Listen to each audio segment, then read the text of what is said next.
Oh shit. I'm Stevie, jack of all trades. I'm out of Watts. I need a statue in Watts actually. And you know I ended up at 2 on 99 Wayne. What the fuck? For the people that don't know, who is Stevie? I'm everything. I'm just playing. No, I'm a little bit of everything. I know everybody. It's kind of like that funny dude that you had in class that you was happy that, man, damn, this nigga got my class. Fuck, I get to have fun and shit. So I just monetized that and it worked. Tell us about your upbringing. Where did you grow up? What schools did you go to? I'm from Watts, so I ain't never been outside of Watts. I went to Wigan Elementary, I went to Markham Middle School, and I went to L.A. Jordan. I didn't start getting outside until after high school. So I'm a Watts baby for real. And my mom and them been married forever. They've been all their kids by the same mom and daddy. So shit, I got a different little upbringing, but in the ghetto. Can you describe for the audience growing up in Watts, the trials and tribulations with being a young man, growing up in Watts, and just maneuvering through the streets? It's kind of different for me though because everybody love me, so I get to do whatever I fucking want in Watts. So I'll be in all the projects, I'll be on all the back streets, I'll be everywhere. So it's a little different for me, but if you want to base it off the stigma of Watts, it's kind of like, it's the bottom of the bottom. It's the place that nobody go. When your plane land in LA and you lock in with all the rappers, they're not gonna bring you over there because it's Watts. It's known to be grimy, but it's really family orientated. So if you're not from there, you're not gonna understand why motherfuckers gonna be like, what are you doing over here? So how does somebody like you end up just getting the love that you get being in an area that could be considered grimy and a hard place to move? Being funny. You can make a motherfucking laugh, they won't rob you.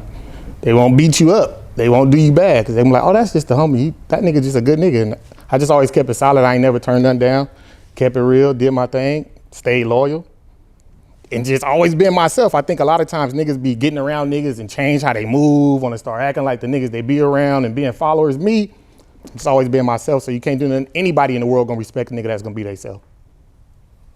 So when did you say you got your name period, just being who you are now? Like 2008, I started vlogging and shit, and I was going to every function and interviewing people, but I didn't even know that's what I was doing. I kind of was just like doing that shit. So I looked up and I'm like, damn, low-key, this something, I can do this. And I got my name in 2008 and everybody was like, that's Stevie.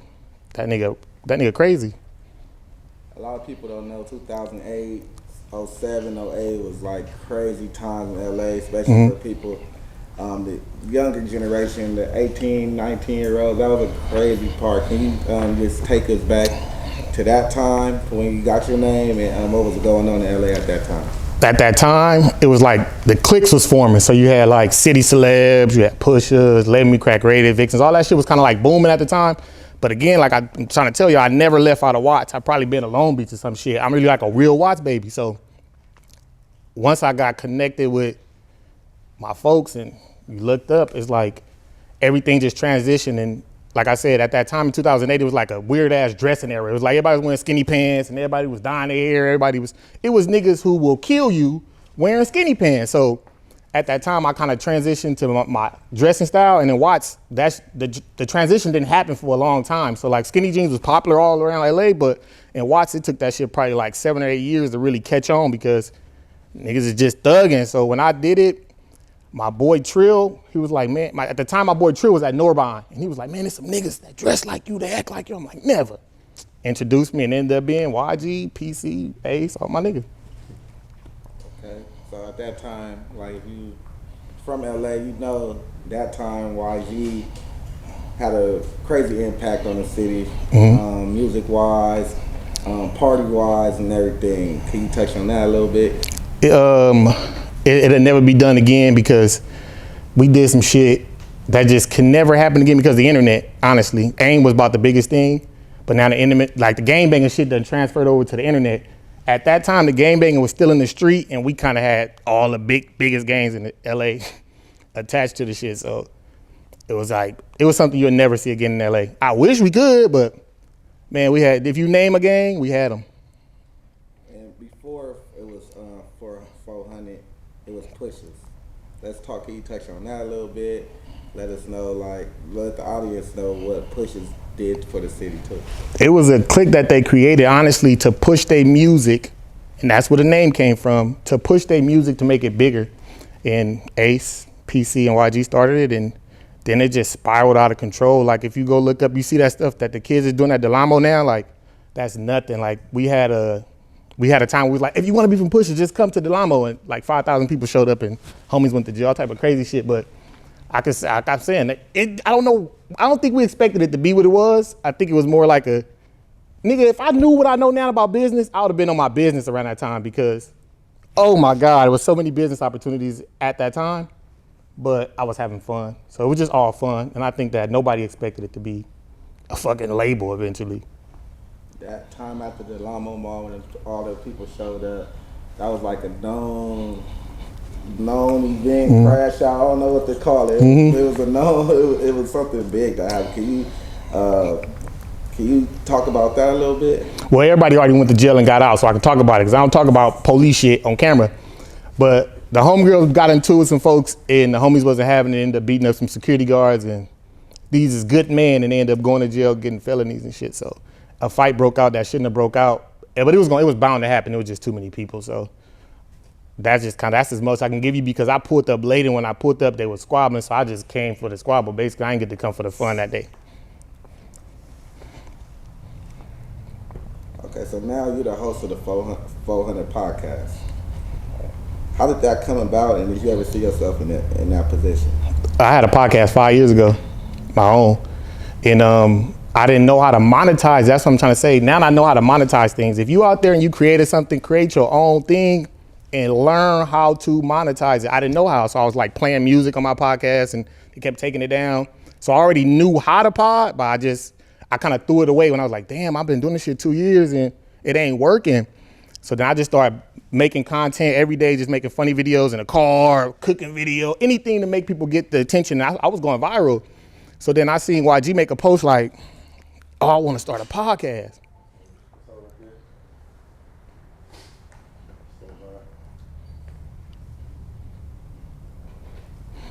Yeah, he was like, bro, I want to start a podcast.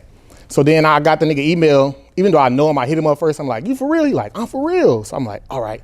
So then jokingly, I made a fake resume up, and I'm just made up a bunch of shit, like funny shit, basically like everything you do at a job resume, but a funny version. And I emailed him that shit, and he hit me back and was like, nigga, I was already gonna pick you. And I didn't know. He was like, I've been watching everything you doing creatively, even though that like the celebrity friends ain't commenting and shit like that, they watching. The difference between when we comment and when they comment is two different things. So like, if they comment on your shit, somebody gonna screenshot it, make another piece of content out of it. YG promotes such and such. And so don't ever get like down that your famous homies ain't commenting. They can't, nigga, there's promo for them. That's like free promo for them. So I'm like, I didn't even know these niggas have been watching me for all the years, even though we stayed in contact here and there, but they have been watching all my content. And DJ Mustard, when he was telling them like, hey, I'm starting a podcast, DJ Mustard said, don't get nobody but Stevie. So. Also, you interviewed a lot of big names already. You like, yeah. So, who was your favorite interview so far? Mozzie. Wow. Mozzie like us. Mozzie just like us. Mozzie pull up Dolo with his brother probably and talk like we talk. That shit was the most natural conversation I had on camera outside of course, this one, because I'm just getting to look at the camera. But interview-wise, that was the most natural feeling ever. And it was my second interview. I had never interviewed big artists like this, and the way he made me feel about interviewing afterwards, like, no, you got this shit, do it. I was like, fuck with him. Wayne did the same thing too, but Mozzie, that nigga Mozzie, he like us for sure. So clearly things about to change for you. Once you do get in a position and you winning, who's the first lady who you shoot your shot to? That's tough because that Coyle Ray, that's something about that Coyle Ray, she's just, her sex appeal crazy. Ooh, her sex appeal crazy. I like that Coyle Ray. I think I'm gonna go with Coyle Ray right now. Right now I'm going Coyle Ray, but I like Lotto too, for sure. But my real, I gotta go all the way back. Lady London, because don't nobody be on her. Lady London, if you looking. Jumper.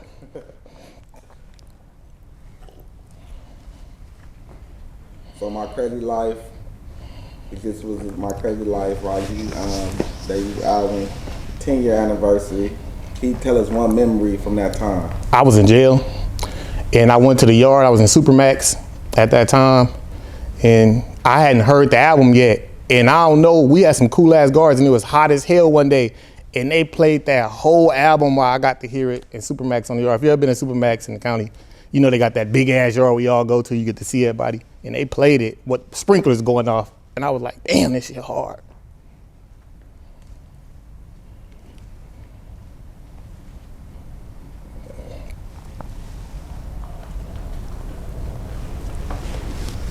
You want to touch on why you was in jail?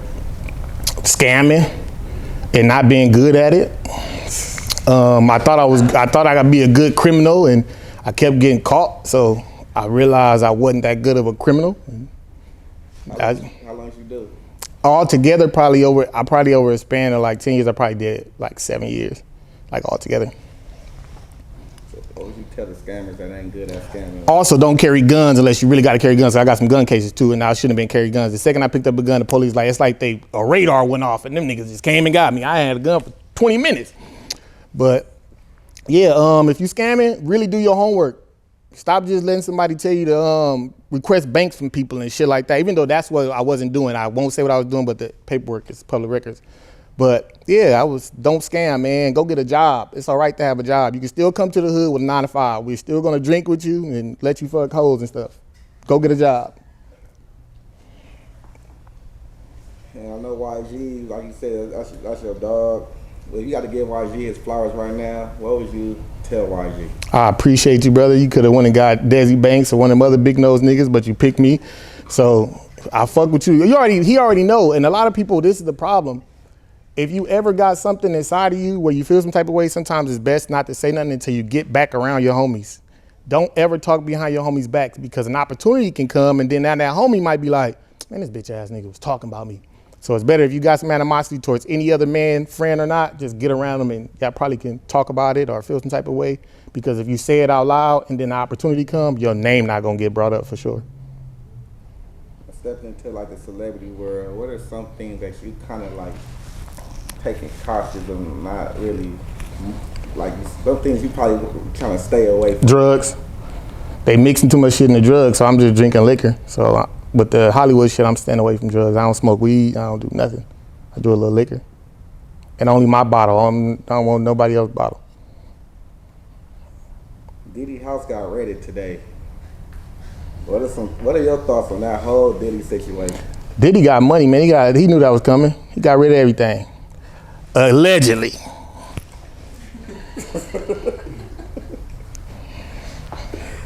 How do you feel about checking in LA? You better be good with somebody. I don't think you need to be getting extorted, but if you're not good with somebody, you're going to get robbed, because like 1 out of 10 robberies actually get posted on the internet. Niggas is getting jacked, I'm telling you, off the rip. A lot of people getting jacked and they don't want it to go to the internet, and they calling around trying to get their chains back and all that as we speak. So I'm not telling you to check in with a hood, but I am saying like have relationships within the communities around here. And a lot of times all you really got to do is do something for the community, brother. Come around, do something for the youth, throw a giveaway, something, and be connected with some type of gang, because LA culture is gangs. So if you're not locked in with somebody, it's open. Nobody run LA. Don't let nobody fool you and trick you and tell you they the one run LA, because this shit is wide open. It's a gangster from every hood that'll do something to you. It's a loser from every hood that'll do something to you. So lock in with somebody and build relationships. That's anywhere you go though, not just LA. Tell me a conspiracy theory that you believe.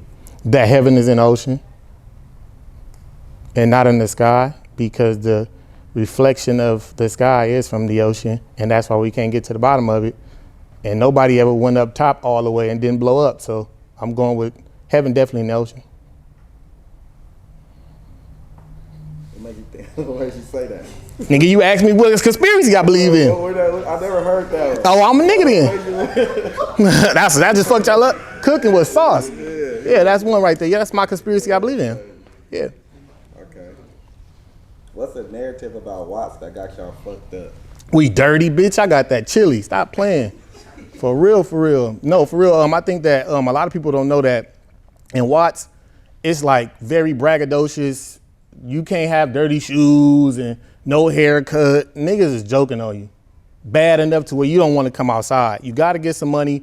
It just look how it look because it's all crammed together. It's not like on the west side, it's so wide open. The houses got opportunity to be big. and shit like that. On the east side, if you go, it's small streets. They parked on both sides. You barely can go down. So Watts ain't dirty. Don't get it fucked up. You gonna come over there and get stuck over there. I'm telling you. Everybody do. East side women or west side women? West side women. And that's because I already had all east side women. Best food spot in LA? It depends, because in LA you can get the best of anything, the best version of anything in LA if you know. Like, nigga, you can be drunk one night at 2 a.m. and get the best taco of your life from a taco stand on the corner that you never heard of. But for me, like my go-to, I'm getting this when I'm in the land. Damn, that's tough, man. I like Holler & Ray's because it's consistent as hell, and the chicken gonna be good the same every time I go. LA music overrated or underrated? In the middle. These niggas all copying Detroit rappers now. And when they get their own sound back and be creative and get in the studio and do more than get high, it's your job, brother. That is not the club. Go to the studio and perfect your craft. If you rapping, that's your job. I sit and I read and talk to myself in a mirror in front of cameras and shit so I can be able to do what I do and perfect it and be good at it. Or why you not perfecting rap? Like, go back, stop trying to freestyle. You're not Wayne. Go back to learning how to write, structure music properly, and make us a classic again. God damn. Hawkins, overrated or underrated? Never underrated. Take long as a motherfucker though. We jamming, over or under? Early we jamming, over. New we jamming, oh, it's a lot of customers. I don't think they can really handle all the shit that they got going. But if I fuck with we jamming, I like their spaghetti for sure. Roscoe's, over or under? Get it out of here. I'm going to Lolo's. It ain't the same. I think they sold it to somebody. It ain't the same, but every now and then you might go in there and catch them and be like, oh, they did it this time. But I don't like inconsistent food. I pay my money for it to taste how it always tastes. And that's just that. LA women, over or under? They don't get enough praise. LA women fire. Fuck you mean? There's some hotties y'all don't know about. There's some secret hotties. And I'm gonna keep it low, because you niggas be in everybody likes. But yeah. If you had to tell the city anything right now, what would you tell the city? Stop killing everybody. That's why it ain't fun no more. Everybody we love dead. So stop. It don't make no sense. It's not gonna bring no back. You ain't getting no money unless now you murder for hire. Now that's different. But other than that, you niggas is wasting time and bullets because everybody from everywhere hurting and sad. And the shit played out, man. I like having fun, going out, making it home safe to a nigga kids and shit. And y'all fucking that up. So stop killing. And I know it's hard, but stop. 99 Wayne, inspired by Lil Wayne. Has Lil Wayne ever inspired you in any way, shape, or form when it comes to music, fashion, hustling, anything? Man, I'm a Carter 2 fan. To death, I can recite it word for word. And Carter 1 too. Like Carter 3, of course I know, because like I told him in his face, shit commercialized. But Carter 2, Carter 1, all the Drought series, that enough. That music enough got me through so much shit. And just like, man, I got so many, it's songs I can hear, you know how you can hear a song, close your eyes and remember the memory. So he inspired me a lot. And then to get to interview him, man, was like, shit was hard. Shit was dope. Can you tell Wayne why you need to come on 99 Wayne? Hey, Wayne, you need to come on 99 Wayne because the show named after you. And I'm on the show and you said you fuck with me? Goddamn, pull up. I'm Stevie, jack of all trades. All I do is talk shit and laugh for grip. Somehow I ended up at Tilt. Sponsor, and shout out to 99 Wayne. I'm supposed to say 99 Wayne. What the fuck I'm supposed to say? Shout out to 99 Wayne, man. Fuck with y'all.